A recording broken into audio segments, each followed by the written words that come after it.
Hey everybody, it's Charlie. We got a new promo for the crossover episode that's happening in December to break down for the three-way crossover, so I'll explain what's going on with that. Much better look at the new Flash suit and a breakdown of the first 6 episodes of The Flash. Danielle Panabaker also posted a new clip of her talking about the season 5 episodes, so I'll include that later in the video too. So if you're brand new to the channel, there's a new round of that Flash ring giveaway. All you have to do to enter is be a subscriber and leave a comment on the video. So first big thing, you actually get to see what the neck piece looks like here. So there's definitely no chin here. And because they're releasing this official promo for the crossover episode, it seems like this is what the suit is going to look like as of episode 9, which is going to be the crossover episode this year. So it's not going to be episode 8 like it would normally be. I've already done a video about that, how The Flash is going to have its 100th episode for episode 8, and they wanted to do their own special thing. So all the shows agreed to do the crossover 1 week later than they would normally do. The crossover episodes start December 9th, that's Sunday night, because remember now CW has programs on Sunday night, but it's The Flash on Sunday night, even though it normally airs on Tuesdays. The reason why they're probably doing Flash on Sunday night to start the crossover is because Barry has something to do with introducing the idea of the Batwoman character, and if Oliver hasn't gotten out of prison by episode 8 of Arrow, then maybe Barry has something to do with breaking him out of prison. Just remember that even though it's going to be all the characters in every single episode, it'll be Flash for the first night, Sunday night, then Arrow Monday night, then Supergirl is the last night, probably because they want to have some fun with the idea of Batman Superman with Batwoman Supergirl. So no Legends of Tomorrow during the crossover this year. I mentioned it in the last couple of crossover videos that I posted. They just didn't have room for those characters and they're doing something else, so that's their way of explaining why they're not around. But doesn't this promo make the suit look so much better than the last promo they released? I feel like they always sit on their really good art. Like if they're going to release a promo, like you really want it to look good. And even though all the best Flash promos are usually him in some action pose, like him actually using the Speed Force or running or doing something,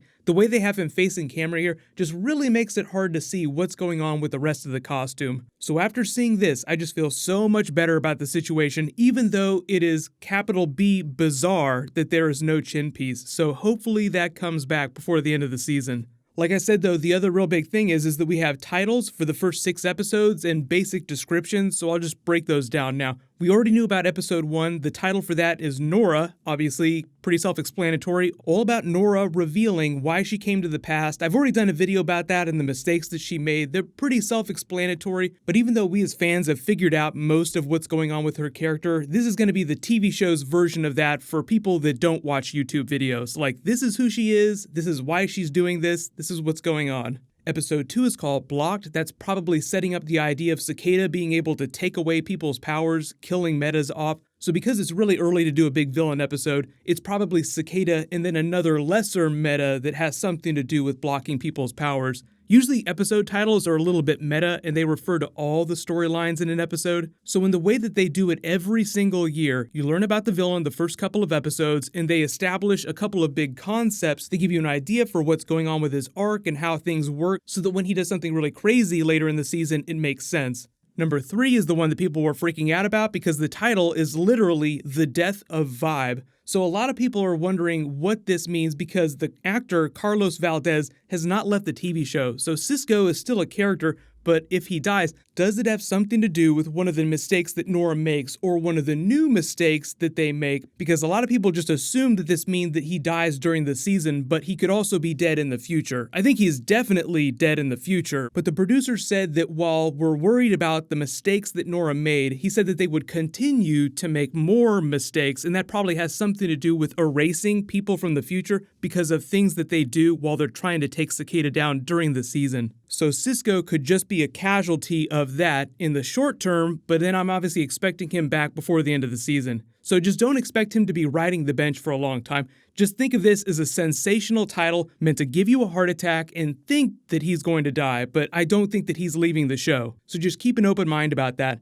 Episode 4 is called News Flash. Obviously, News Iris West is a reporter. It's really more a reference to the villain, Spin, who has the ability to make people's fears come true, but the TV show version that they're going with is going to put more of a social media spin on that.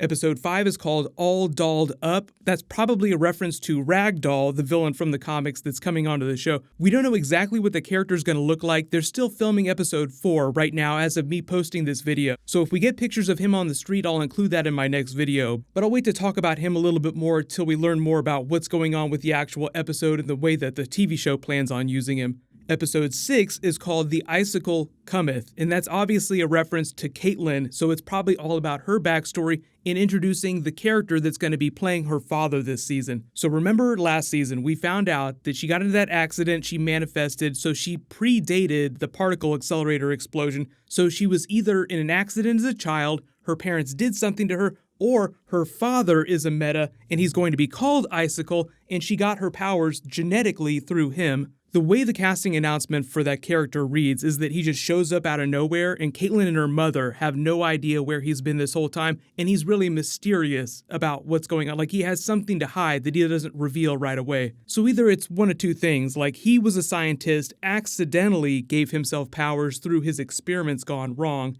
then passed them on to Caitlin, or he himself was already a meta and then just passed those powers on to Caitlin. So I think part of the fun of bringing a character like her father on is that she feels connected to him, like, oh, I need to love my father. I've been missing him this whole time. Usually the way drama twists like that go down, though, is that you find that the person that showed up out of nowhere and pretends to be your friend winds up having some mysterious evil agenda. So I think the idea is they want to keep Caitlin's storyline in this morally gray area where she can be both Killer Frost and the Caitlin character that's all sunny and happy at the same time. Then the logical culmination of her arc is that she learns to balance both personas so that she can use her Killer Frost powers and she can be Caitlin whenever she wants to. But speaking of which, the Harrison Wells that they've been talking about on the show is supposed to be more militaristic and have secrets of his own, so he'll be like a shadier version of Harrison Wells that's a little more hardcore. Imagine the shooty, stabby version of Harrison Wells from Earth 2 that we first met during Season 2, and the shadier version of HR from the early Season 3 episodes before they totally learned to trust him.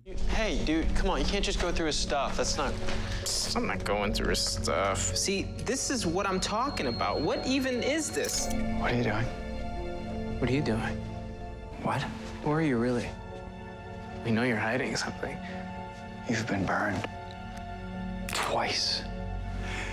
By a man with the same face as me. I imagine it's hard to trust after something like that. The only thing we don't really know is which Earth he's going to be from and whether or not he will ultimately help the team out or hurt them. Here's that shortened clip of Danielle Panabaker talking about some of the episodes this season. I'm super excited to be directing my first episode of television, and I'm so glad I get to do it with everybody here on The Flash. I'm directing episode 18, which won't film until much later in the season, probably in February of next year. Do we get the origin about Killer Frost? Caitlin's still on a mission to find Killer Frost, so I'm excited for you guys to see how that turns out. But let me know in the comments, what do you guys think about all this? What do you think about the new Flash costume? And we're about due for another trailer, so there should be more footage dropping sometime in the next week or two. I'll name a new giveaway winner when I post new DC, but click here for brand new Dragon Ball Super, and click here for brand new Flash. Thank you so much for watching. Everybody stay awesome. I'll see you guys tonight.